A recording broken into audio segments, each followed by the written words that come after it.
T1 একদম 5G phone, 6GB 128GB সাথে। তো এই ফোনটা আমার গ্রামের ছেলে দিলাম, তো শুনবো মুখ থেকে। এই ফোনটা আমি দিয়েছিলাম 24 ঘন্টা আগে, মানে কালকে দিয়েছিলাম, আজকে এলাম, তো পুরো 24 ঘন্টা হয়েছে। 24 ঘন্টা পর আমি নিতে এসেছি ফিডব্যাক। তো এনাও তোমার ফোনটা তোমাকে কবে দিয়েছি ফোনটা? কালকে দিয়েছি। কালকে কখন দিয়েছি? কালকে বিকেলে দিয়েছি, মানে বিকেলে, মানে এই টাইম নিয়ে 24 ঘন্টা হলো, ঠিক না বে? ঠিক ঠিক একদম ক্যামেরার সামনে বলো। আর এই ফোনটা তোমার কত রেটে দিয়েছি? 6000। আর ফোনটা তুমি সারাদিন চালালে কেমন সুবিধা পেলা? ভালো তো? তো আমাদের যেসব দর্শক আছে, যারা সব আমার বন্ধু আছে, যেসব আমার কাছে পুরাতন ফোন নেয়, তাদের জন্য কি বলবে যে আমার কাছে ফোন নিলে মানুষ ঠকবে কি ঠকবে না? ঠকবে না। একদম একদম। তো শুনতে পেলা ছোট ভাইয়ের কাছে, ছোট ভাই তো নার্ভাস হয়ে আছে। হ্যাঁ, তো বিষয়টা হচ্ছে এটাই যে কোনো ফোন আমার কাছে পেয়ে যাবে একদম সঠিক মূল্যে, ঠিক আছে?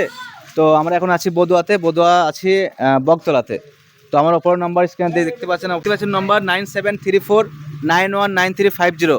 যে কোনো বিষয়ে, যে কোনো তথ্যতে আমাকে ফোন করুন। আমি আপনাকে একদম সহযোগিতা করব, যে কোনো বিষয়ে, যে কোনো তথ্য আমাকে জিজ্ঞেস করুন, ঠিক আছে? আর যদি পুরাতন ফোন নেন, তো অপর স্ক্রিনে আমার নম্বর আছে, আপনি আমাকে ফোন করুন, ঠিক আছে?